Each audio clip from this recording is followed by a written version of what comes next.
ब्रह्ममुरारिसुरार्चितलिङ्गं निर्मलभासितशोभितलिङ्गम्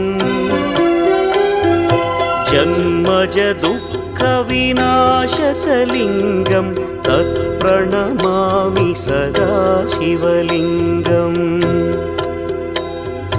देवमुनिप्रवरार्चितलिङ्गं कामदहन करुणाकरलिङ्गम् रावणदर्पविनाशकलिङ्गं तत्प्रणमामि सदा शिवलिङ्गम्